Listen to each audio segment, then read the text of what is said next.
नमस्कार, स्वागत है आपका। आप देख रहे हैं एसबीसी टाइम्स और आपके साथ मैं हूं वैशाली व्यास। आइए बुलेटिन की शुरुआत करते हैं इस वक्त की अहम खबरों के साथ। मंदसौर के गांधी चौराहा तलाई वाले बालाजी मंदिर से पहली बार निकली ऐतिहासिक फाग यात्रा। फाग यात्रा में रथ में सवार होकर बाबा खाटू श्याम निकले नगर भ्रमण पर। मंदसौर शहर के जगाखेड़ी में जिला प्रशासन ने सरकारी जमीन से हटाया अतिक्रमण। बड़ी संख्या में पुलिस बल रहा मौजूद। मंदसौर पुलिस अधीक्षक अनुराग सुजानिया के मार्गदर्शन में दुलौदा पुलिस को मिली सफलता। 60 किलो डूडा चूरा के साथ एक तस्कर गिरफ्तार, एक हुआ फरार, 2 बाइक भी जब्त। और मंदसौर में जिला मुख्यालय के बीपीएल चौराहे पर स्वास्थ्य विभाग द्वारा की गई आरटीपीसीआर जांच। कोरोना की दस्तक के आभास के चलते पुलिस विभाग की मदद से आम जन को रोककर किए जा रहे हैं कोरोना टेस्ट। बुलेटिन में अब रुक करते हैं मंदसौर से जुड़ी खबरों की ओर। दिल्ली के कलाकारों की झांकियां और नगाड़ों के साथ खाटू श्याम सेवा समिति द्वारा निकाली गई पहली फाग यात्रा में इत्र, गुलाल व फूलों से होली खेलते हुए महिला, पुरुष व बच्चों ने उत्साह से फागोत्सव मनाया। गांधी चौराहा तलाई वाले बालाजी मंदिर से पहली बार ऐतिहासिक फाग यात्रा निकाली, जिसमें बड़ी संख्या में आमजनों ने फाग यात्रा में भाग लिया व नाच गाना करते हुए खूब आनंद किया। आपको बता दें कि आज निकलने वाली फाग यात्रा की तैयारी कई दिनों से चल रही थी, तो वहीं शहर के चौराहे भी सजाए गए। एक दिन पूर्व वाहन रैली निकालकर शहर की आम जनता से फाग यात्रा में शामिल होने का निमंत्रण दिया गया था। उसी का परिणाम है कि रविवार को निकली फाग यात्रा ने शहर में एक अलग ही छाप छोड़ी है। फाग यात्रा में दिल्ली के कलाकारों की झांकियां व नगाड़ों के साथ खाटू श्याम सेवा समिति द्वारा निकाली गई पहली फाग यात्रा में इत्र, गुलाल व गुलाब के फूलों से होली खेलते हुए महिलाएं, पुरुष व बच्चों ने उत्साह से फागोत्सव मनाया। इस दौरान पुलिस व्यवस्था भी चाक चौबंद थी, तो वहीं शहर का ट्रैफिक भी पूरी तरह से डायवर्ट किया गया था। फाग यात्रा निकलने वाले मार्ग को पूरी तरह यातायात से मुक्त रखा था, तो वहीं एक ही मार्ग पर दोनों तरफ से आने जाने की व्यवस्था की गई थी। एसबीसी टाइम्स के लिए मंदसौर से सचिन जैन की रिपोर्ट।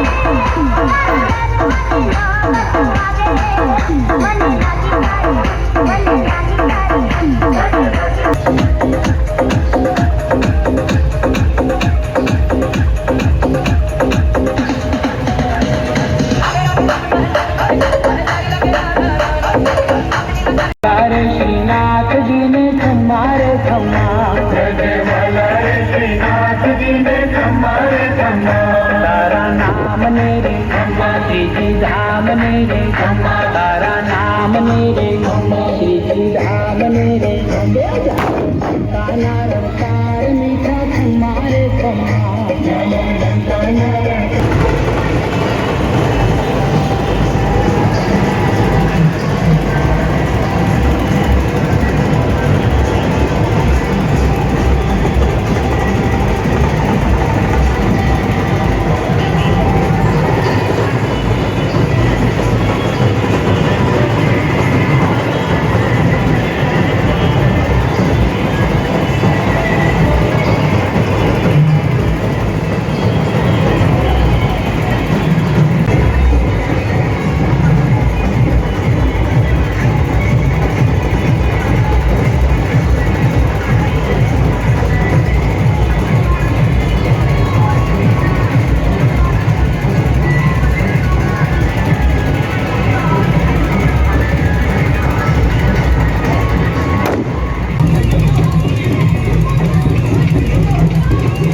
तलाई वाले बालाजी से अभी भाग यात्रा हमारी निकल चुकी है।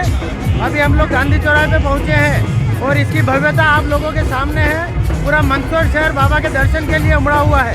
जन सैलाब यहाँ पर आया हुआ है और काफ़ी समय के बाद आज मंदसौर शहर के अंदर इतना ऐतिहासिक प्रोग्राम होने जा रहा है और कई जगह बाबा के स्वागत के लिए जन लोग खड़े हुए हैं। उनके स्वागत के लिए जलपहार और जल की व्यवस्था जगह जगह करी गई है। इत्र उड़ रहा है, गुलाल उड़ रहा है और पुष्प वर्षा हो रही है। और सभी मंदसौर वालों से मेरा निवेदन है कि इस यात्रा के अंदर अपनी सहभागिता करें। झांकियाँ दिल्ली से आई है, 3 झांकियाँ आई है, जिसमें बाबा का एक दरबार भी है दिल्ली का और राधा रानी का है, राम सीता की झांकी है, कृष्ण भगवान की झांकियाँ, 3-4 तरह की झांकियाँ दिल्ली से आई है। सबसे पहले तो आप सभी को, देशवासियों को, मंदसौर जिले वासियों को जय श्री श्याम। आज फाग उत्सव मनाया जा रहा है मंदसौर जिले के अंदर, पक्षपात की नगरी के अंदर। और ये फाग उत्सव बड़ी धूमधाम से निकल रहा है। तमाम आसपास के क्षेत्र के लोग पधारे हैं और इस फाग यात्रा का हर्ष और उल्लास से आनंद उत्सव मना रहे हैं। खाटू श्याम सेवा समिति द्वारा खाटू श्याम जी मंदिर तक गांधी चौराहे से एक फाग यात्रा निकाली गई है, जिसका स्पान लगभग 200 मीटर का है और इसमें व्यवस्था पूरी लगा दी गई है।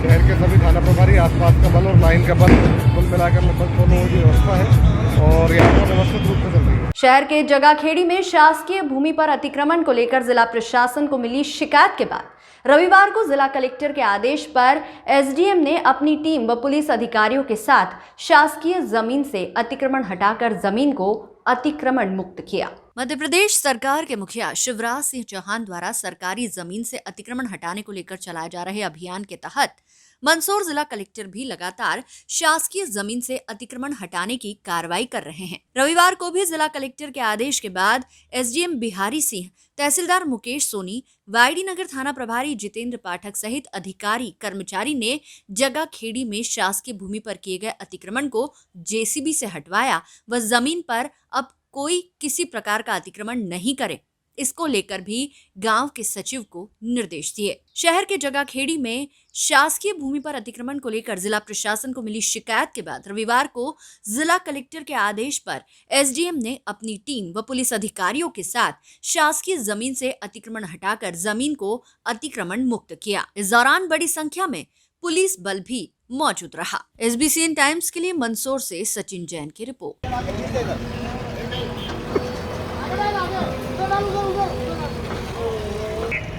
चौकीदार महाराजा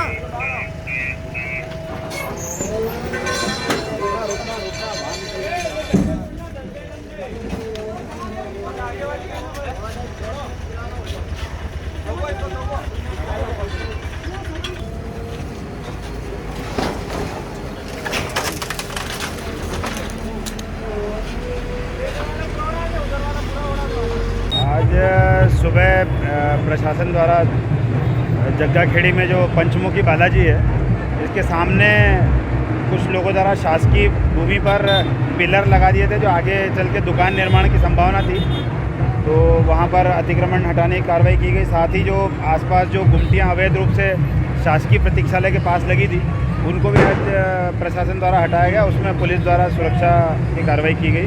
मंदसौर पुलिस अधीक्षक अनुराग सुजानिया के मार्गदर्शन में दलोदा थाना प्रभारी व उनकी टीम को मिली सफलता। दलोदा सहायक उप निरीक्षक एचएस झाला को मुखबिर की सूचना पर ग्राम रीछालाल मोहा से एक व्यक्ति मोटरसाइकिल से अवैध मादक पदार्थ लेकर किसी बाहरी व्यक्ति को देने जा रहा है, जिस पर दलोदा पुलिस टीम ने एक तस्कर को गिरफ्तार किया। दलोदा पुलिस टीम ने लखमा खेड़ी फाटे पर नाकाबंदी की, जहां एक मोटरसाइकिल आती नजर आई। नाकाबंदी देख मोटरसाइकिल सवार मोटरसाइकिल छोड़ खेतों में खड़ी फसल की तरफ फरार हो गया। पीछे एक और मोटरसाइकिल आती दिखी, जिसे हमराव फोर्स की मदद से घेराबंदी कर रोका। चालक से पता पूछने पर अपना नाम दिनेश पिता रामेश्वर पाटीदार उम्र 43 साल निवासी रीछालाल मोहा का होना बताया। मोटरसाइकिल पर पीछे बंधे 3 काले कट्टों को चेक करने में कट्टों में अवैध मादक पदार्थ डोडा चूरा भरा होना पाया गया। आरोपी दिनेश से फरार हुए व्यक्ति के बारे में पूछने पर उसका नाम धर्मेंद्र सिंह राजपूत निवासी लखमा खेड़ी का होना बताया। आरोपी के कब्जे से 2 मोटरसाइकिल व 3 कट्टों में भरा 60 किलो डोडा चूरा जब्त कर आरोपी के विरुद्ध थाना दलोदा में अपराध क्रमांक 97/22 धारा 8/15C NDPS एक्ट का प्रकरण पंजीबद्ध किया गया। SBCN टाइम्स के लिए मंदसौर से परमेश्वर सोलंकी की रिपोर्ट। राशुका की कार्रवाई की गई, साथ ही साथ एक NDPS की कार्रवाई हुई है, जिसमें दिनेश पिता रामेश्वर पाटीदार निवासी रीछालाल मोहा का लाल रंग की TVS मोटरसाइकिल के साथ 60 किलो अवैध मादक पदार्थ डोडा चूरा के साथ गिरफ्तार हुआ है।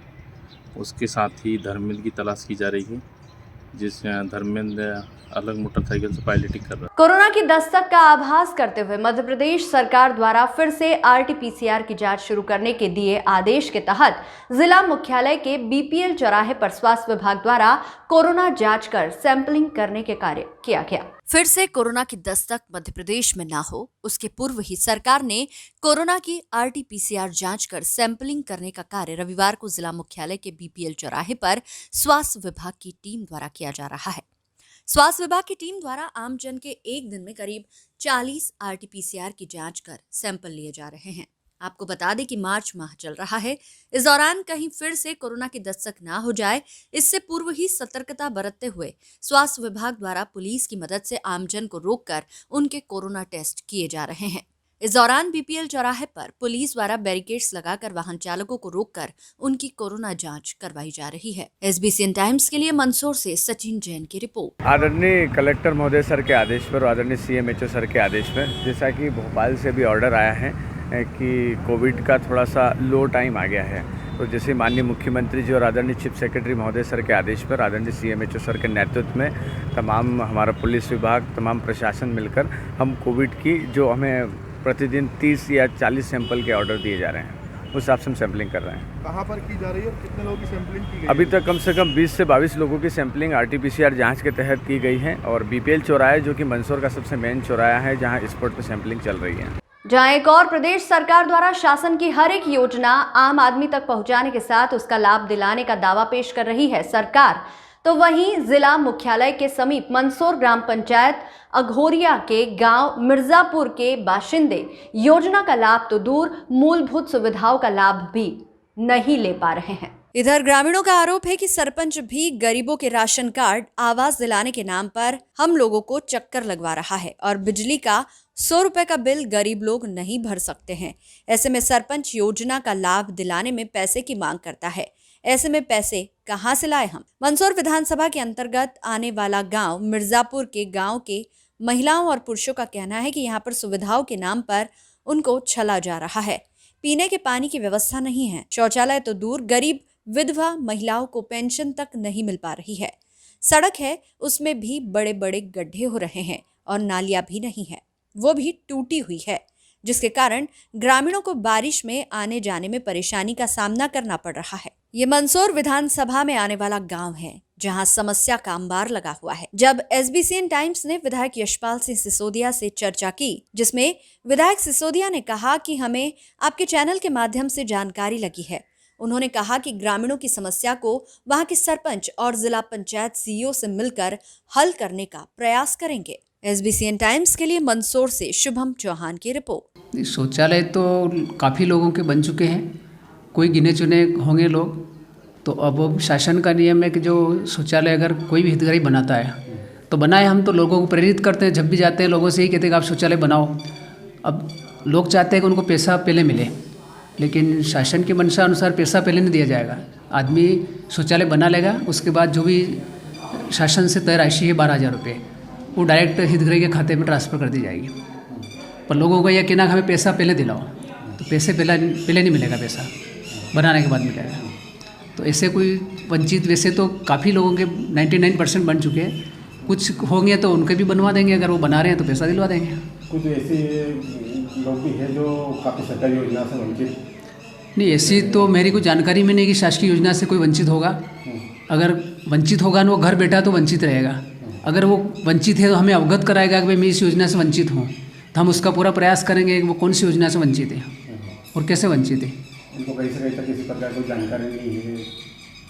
नहीं, जानकारी आज के ज़माने में भी जानकारी नहीं। आज का तो सब ज़माना वो हो गया कि सब लोग जागरूक हैं मोबाइल के, इंटरनेट, टीवी के माध्यम से। और हर अशिक्षित परिवार है, लेकिन उसके परिवार में कोई ना कोई शिक्षित बच्चा तो है, बालिका तो है। सब तरह की जानकारी रखते हैं लोग। ये बता रहे कि ग्रामीण वगैरह की हमारा अभी तक मतलब ना तो कोई मकान बना है, ना किसी कहीं से कहीं तक कोई जो योजना, लगभग जो हमें पैसे वाले लोग हैं इनको योजना का लाभ मिलना, और हमारे को अभी तक कोई लाभ नहीं मिल रहा है। मैं क्या कहें? नहीं, क्या एक बार बोला? जो ग्राम सरपंच, उन्होंने ऐसा आरोप लगाया है कि सचिव वगैरह ने इनके मिले भगत से, मतलब ये जो पैसे वाले लोग हैं इनको पट्टा वगैरह नहीं, इनको जो योजना वगैरह दी जा रही है इनको सरकारी, और हमारे को योजना वगैरह दी जा रही है, कुछ पैसे की मांग वगैरह कर देते, इससे क्या, इसमें क्या करेंगे? देखो, पहली बात तो ये कि मेरे ग्राम पंचायत अघोरिया का जो गाँव मिर्जापुरा, उसमें जब मैं सरपंच था उस टाइम कोई काम नहीं था। जितना भी विकास है उस गाँव में, चाहे प्रधानमंत्री सड़क हो, पूरा गांव आरसीसी सड़क हो गई, नालियाँ हो गई है, मिडिल स्कूल बन गया है, शमशान में शेड बन गया है, शमशान का शेड का वहाँ पे जाने का रास्ता नहीं था, वो रास्ता बन गया है। नई आबादी में लाइटें नहीं थी, वो लाइटें लग गई है। मतलब कुल मिला के जो आवश्यक कार्य जितने भी गाँव में होना चाहिए वो सभी काम हो चुके हैं। इसका मतलब नहीं कि वहाँ पर सब कुछ विकास हो गया है, ठीक है, और कुछ बाकी है। जैसे वहाँ पर पेयजल की समस्या है जो लगभग इतने सालों से नहीं थी, पहली बार। समस्या को लेकर के मुझे कभी भी शासक का न तो कोई निवेदन आया, न कोई आवेदन आया, न कोई मुझे दूरभाष पर किसी ने शासक की समस्या से अवगत कराया। मिर्जापुरा मंदसौर विधानसभा क्षेत्र का बहुत दूरदस्त गांव नहीं है, बिल्कुल नज़दीक ही है। इस आशय की जानकारी अगर मेरे कहीं संज्ञान में आती तो अब तक मैं अधिकारियों से चर्चा कर चुका होता, लेकिन प्रधानमंत्री आवास के अंतर्गत यदि उनका चयन सूची में नाम आ गया है, उनकी जो फोटोग्राफ्स होती है वो फोटोग्राफ से दिया आ गया है और अपलोड हो गया है। 2011 के बाद एक फिर सूची जो नई आने वाली थी उसकी तैयारी हो गई थी, और उसी को मद्देनज़र रखते हुए 2011 तक की जो सूची थी वो सूची हमारी प्रधानमंत्री आवास में लगभग पूर्ण हो गई है। लेकिन ये 2011 के बाद की सूची वाले लोग होंगे जो आवास की प्रत्याशा में है, प्रतीक्षा में है। निश्चित से चूँकि आपने ध्यान आकर्षित किया है, तो मैं तो स्वयं वहाँ के सरपंच और सचिव दोनों को बुलवा करके और जिला पंचायत और जनपद पंचायत के सीईओ से संबंध में चर्चा कर लूँगा, क्योंकि आप ही के माध्यम से मुझे जानकारी मिल रही है। चंद्र प्रकाश वैष्णव हमारा अघोरिया के जो सरपंच है, मैं उनको बुलवा करके और पूछूंगा कि इनको आखिर कहाँ परेशानी और कहाँ दिक्कत आ रही है। प्रधानमंत्री आवास 2024 तक जो चयन सूची में आ गए हैं, उनको सबको देने का जो टारगेट और जो लक्ष्य है वो निश्चित रूप से पहुँचेगा, क्योंकि अभी इसी वर्ष बजट का जो हमारा सत्र हुआ है, इसमें भी हज़ारों आवासों की अभी स्वीकृति हमने बजट में दी है। मुझे लगता है कि प्रोसेस है पूरा, और इस प्रोसेस के अंतर्गत ये सारे लोग भी लाभान्वित होंगे। अगर वो किराए के मकान में रहते हैं, उनकी प्राथमिकता है। अगर उनकी छत कच्ची है तब भी वे प्राथमिकता में है। अगर उनका पट्टा है और अभी तक कोई मकान नहीं बना पाए, वो भी उसकी प्राथमिकता में। एक गाइडलाइन बनी हुई है, उस गाइडलाइन के अंतर्गत आज नहीं तो कल सबको प्रधानमंत्री आवास का लाभ सुनिश्चित होगा। जी, वहाँ पे कम से 40 से 45 साल तक रह रहे हैं, उनको आवासीय पट्टा वगैरह। देखिए, 40 से 45 साल पहले रह रहे थे, मतलब उनको कभी भी इस आशय का प्रधानमंत्री आवास का उनको लाभ नहीं पहुँचा। इसीलिए प्रधानमंत्री नरेंद्र मोदी जी ने कहा कि भाई जिनके पट्टे नहीं उनको पट्टे दिए जाएंगे, जो किराएदार है उसको मकान मालिक बनाया जाएगा। इंदिरा आवास एक ग्राम पंचायत को 1 साल में 2 मिलती थी कांग्रेस के ज़माने में। आज हमने प्रधानमंत्री आवास के अंतर्गत ग्रामीण क्षेत्रों में और शहरी क्षेत्रों में श्रृंखलाबद्ध लाखों मकान बना दिए। तो अंतर तो है, और इस अंतर को लोग समझ रहे हैं, तभी तो हमसे अपेक्षा करते हैं, और इस अपेक्षाओं की हम पूर्ति करेंगे। समस्या ये है सर, मैं 3 बार गया इनका सरपंच साहब के पास में कि मेरा पट्टा बना दो। वो क्या पैसे लगते हैं, मैं कितने पैसे लगते हैं कि 5-5 हज़ार रुपये लगेगा। तहसीलदार को देना पड़ेगा, पटवार को देना पड़ेगा। मैं क्या 25,000 है ही नहीं तो पट्टा कहाँ से बना? हाँ कौन मांग रहा? गरीब आदमी, सरपंच ने बोला सर। क्या? और मेरी कमर टूटी हुई है, 60 साल ऊपर चल रहा हूँ मैं सर। क्या मेरे अभी तक पेंशन नहीं है? क्या? और चला नहीं जाता मेरे से। तो पेंशन वगैरह नहीं मिल रही? कुछ नहीं मिल रही सर। क्या चाहते हैं आप सरकार से? क्या यही वो कह रहा हूँ सर कि थोड़ी बहुत तो कुछ मिले सरकार तरफ से। हैं 60 साल के ऊपर चल रहा हूँ सर मैं। और क्या कुछ समस्या आ रही है? और क्या समस्या सर? यही समस्या, नहीं तो अब जमीन है कुछ नहीं है, मजदूरी करके पेट भर रहे हैं। ये नारी सब ऐसी बना दिए सर के मिट्टी डाल के सब ऊपर ऊपर प्लास्टर कर दिया, खत्म। क्या अब कहने के लिए जाते हैं तो वो तो डर बताते क्या पैसे दे के वोट लिए, किससे पैसे, किसको पैसे दिए? ये तो नाम बता सकते नहीं, फिर दादागिरी लगाते हैं। सर समस्या तो बहुत है।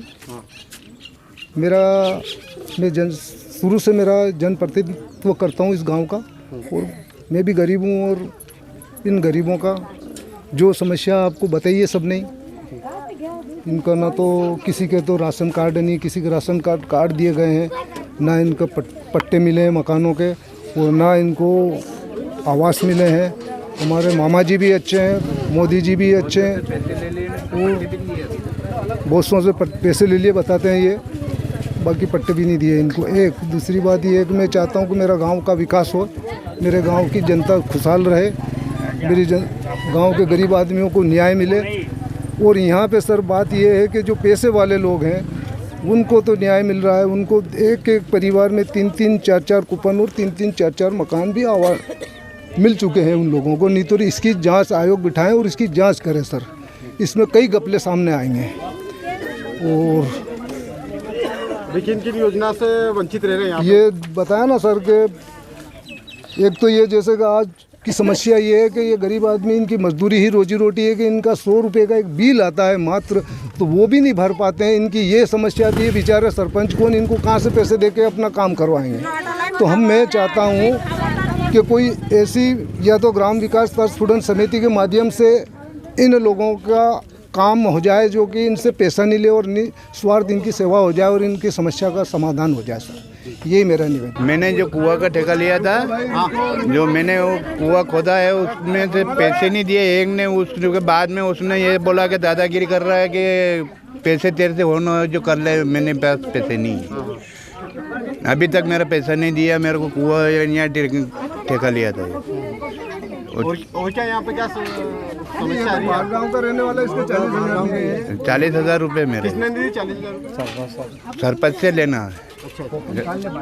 40,000 का काम करा मैंने, बरसात हो गई थी, वो रुक गया था।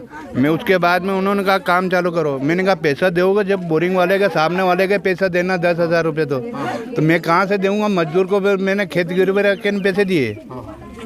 यही समस्या हो रही मेरे कि अभी तक उसने दादागिरी कर रहा होगा कि तेरे से हो जो कर लेना। सर हमारे मकान नहीं है, सरपंच मकान नहीं बनाते, और हम कोर्ट में गए थे, कलेक्टर के पास भी गए थे सर, तो माकान नहीं बनाया हमारा।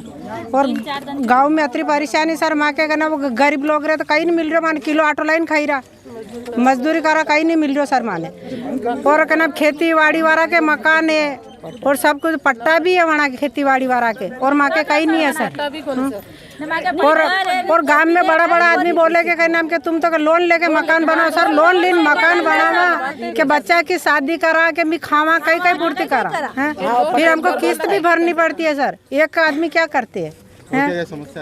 और सर ये हमारे समस्या ये है, और सबके मकान बनना चाहिए हमारे, और लेटरिन बाथरूम भी नहीं है सर, खड्डा खोदा है सरपंच ने, और ये खड्डा भी ऐसा कैसा पड़ा सर, खड्डा भी वो कुछ नहीं है सर हमारे। और फिर बोलता है नदी की तरफ गंदगी मत करो, तो सर फिर कहाँ पे जाएं, क्या घर में जाएं क्या है? फिर तो हमको गंदगी करनी पड़ेगा नदी की तरफ। बुलेटिन में यहाँ रुकेंगे एक छोटे से ब्रेक के लिए, आप बने रहिए हमारे साथ।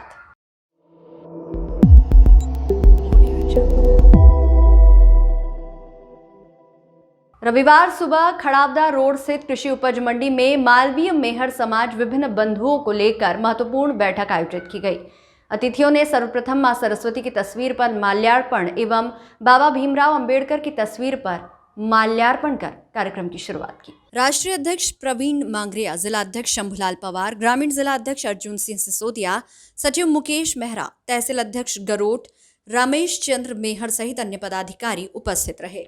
अतिथियों का स्वागत गरोट तहसील समिति सहित अन्य वरिष्ठ नागरिकों द्वारा किया गया। रविवार 13 मार्च दोपहर 12 बजे से बैठक शुरू की गई, जिसमें कई बिंदुओं पर समाजजनों ने विचार रखे।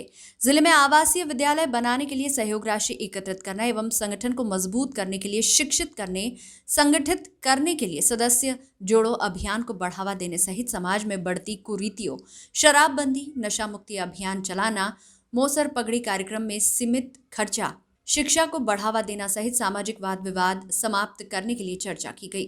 समाज के पदाधिकारियों सहित वरिष्ठ नागरिकों ने अपने अपने उद्बोधन देकर सुझाव दिए।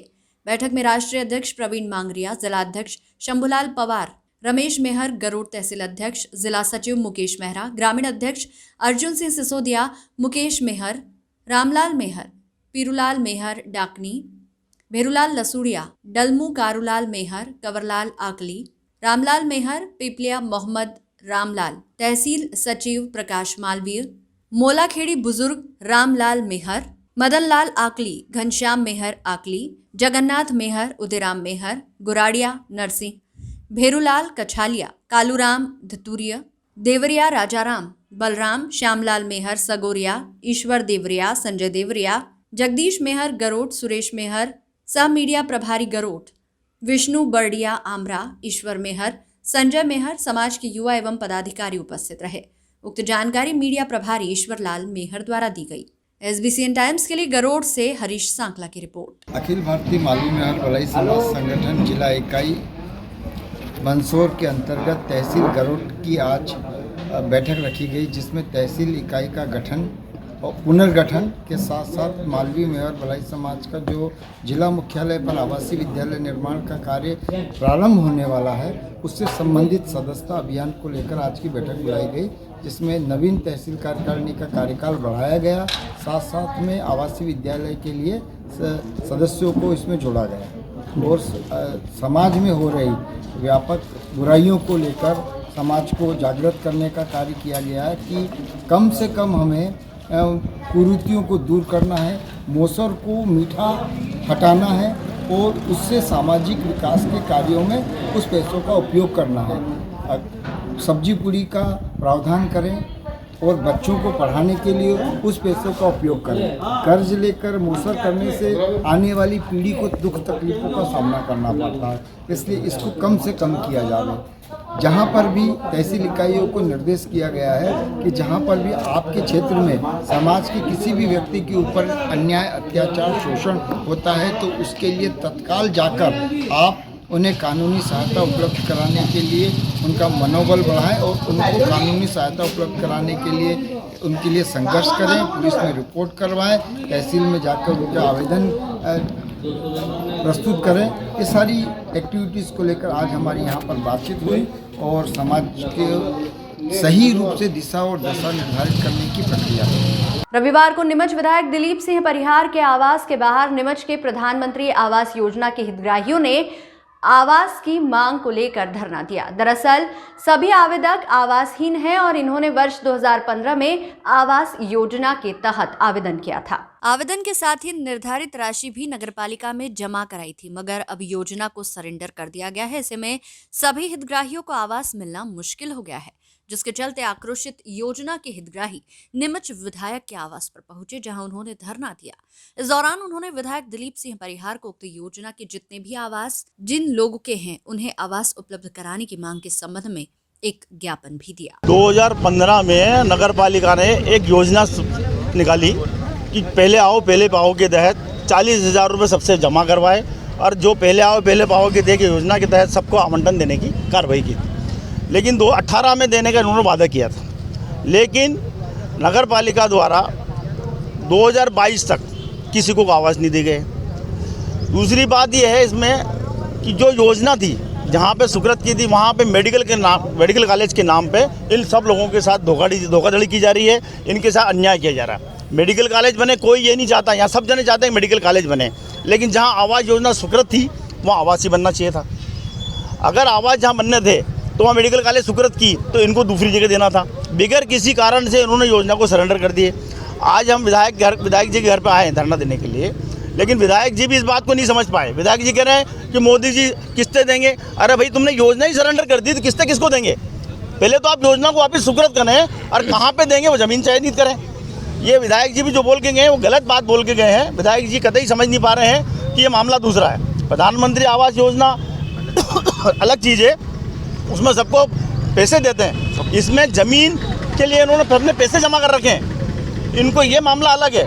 लेकिन विधायक जी कह रहे हैं मुख्यमंत्री जी प्रधानमंत्री जी देंगे। अरे भाई, इनकी योजना स्वीकृत थी वो तो तुमने सरेंडर करा दी, पहले वो योजना को वापस लागू करें।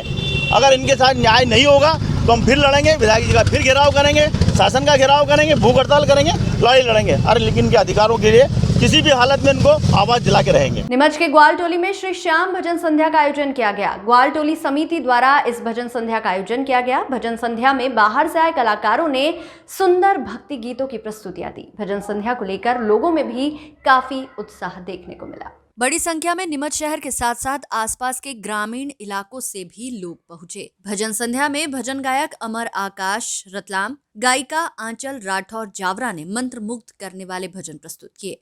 इस दौरान लोग भक्ति गीतों पर झूमते गाते नजर आए। भजन संध्या देर रात को प्रारंभ हुई जो अल सुबह तक जारी रही।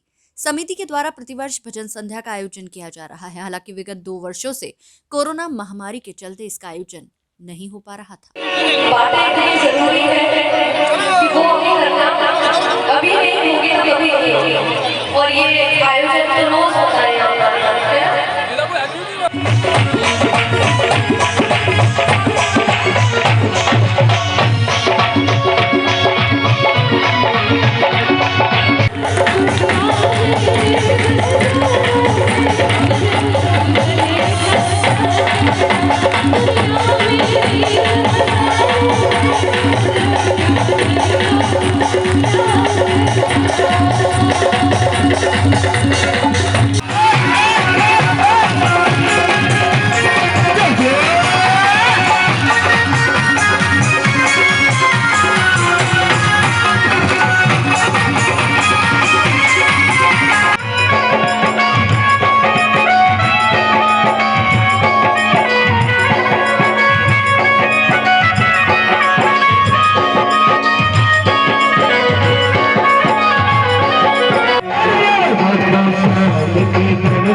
रविवार को मनासा के शगुन गार्डन सभा हॉल में ग्राम नगर रक्षा समिति का सम्मेलन आयोजित किया गया, जिसमें मुख्य अतिथि के रूप में नीमच पुलिस अधीक्षक महोदय सूरज कुमार वर्मा, मनासा विधायक अनिरुद्ध माधव मारू, एडिशनल एसपी सुंदर सिंह कनेश, सेवा निवृत्त एसडीओपी रविंद्र कुमार अपर जिला कलेक्टर नेहा मीणा की उपस्थिति में यह आयोजन हुआ।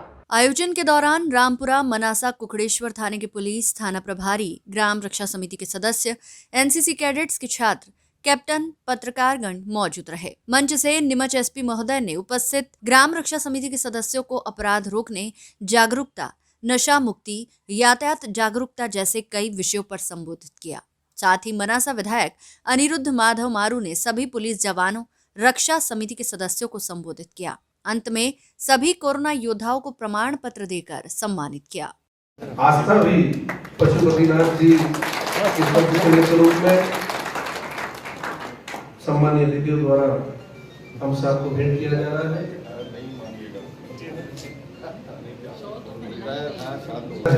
क्योंकि हम जिन लोगों का सम्मान करने के लिए आए हैं ऐसे सेवा साल हम लोग कोविड के संकट से गुजरे, जिसमें पुलिस के साथ कदम से कदम मिलाकर ग्राम रक्षा समिति, नगर रक्षा समिति, हमारे कोटवार भाई और एनसीसी के कैडेट्स हैं और भूतपूर्व सैनिक, इन सभी ने हमारे साथ सहयोग किया, जिसके कारण हम लोग इस संकट के दौर से अच्छे से निकल पाए और इस प्रॉब्लम को सॉल्व कर पाए। तो एक आज उन सब का एक एप्रिशिएशन, एक उनका सत्कार और उनको रिकॉग्नाइज़ करने का दिन था। और इसके अलावा आगे हम लोग साल भर में इनके साथ जुड़कर क्या करना चाह रहे हैं, किस तरह से सुरक्षा व्यवस्था उसको मेंटेन रखेंगे, उसके लिए हम लोगों ने आपस में चर्चा की है और त्योहारों में क्या उनसे हम सहयोग ले सकते हैं, इस बारे में चर्चा की है। और आगे भी हम लोग इस तरह के सम्मेलन करते रहेंगे। स्कूलों को लेकर के हम लोग का सबसे पहला जो इम्पोर्टेंट चीज़ है वो अवेयरनेस और प्रिवेंशन होता है क्राइम का। तो भले वो कई तरह के अपराध हैं जिसको अवेयरनेस से रोका जा सकता है, जैसे चिट फंड से रिलेटेड समस्याएं हैं, साइबर क्राइम है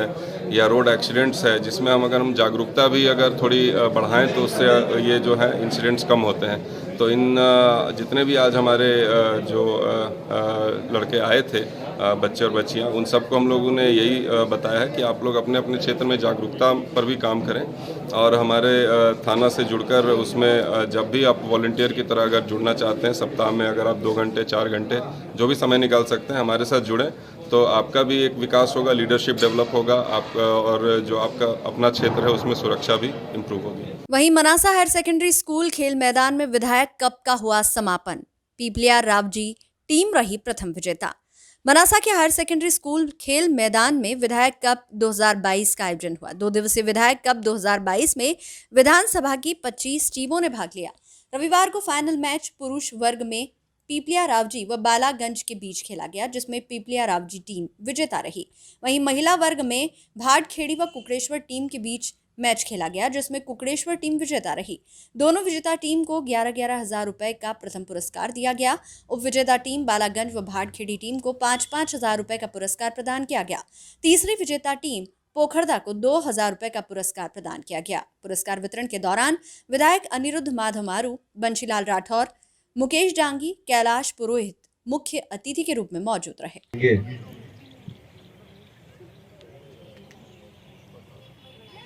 तो जीत सुनिश्चित।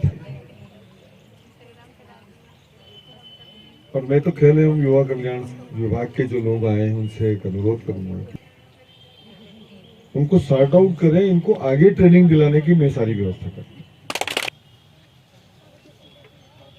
लेकिन उनको जो वातावरण मिलना चाहिए उसको आगे नहीं देते हैं। बिना प्रशिक्षण, बिना गणे तो वो हीरे की वैल्यू नहीं है दुनिया में, किसी चीज की कदर नहीं है। नीचे से ऊपर भारतीय जनता पार्टी की सरकार, एक बात ध्यान रखना, जितने अभी प्लेयर्स हैं भारत में खेल रहे हैं राष्ट्रीय अंतर्राष्ट्रीय स्तर तक, वो उनमें कोई राजनीतिक प्लेयर नहीं है। ये तो पहले तो ये मेरा रिश्तेदार इसलिए ओलंपिक खेलने जाए, सीधा सीधा काम है, जिसका बेस्ट परफॉर्मेंस है। खिलाड़ियों को आगे लाना है, क्योंकि हमारे प्लेयर्स आगे आए, कोई तो ऐसा पैदा हो।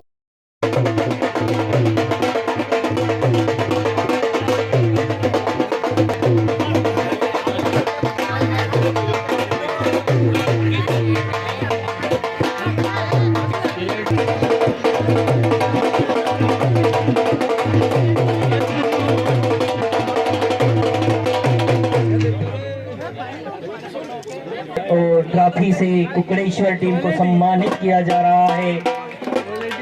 साथ में टीम के कोच सरदार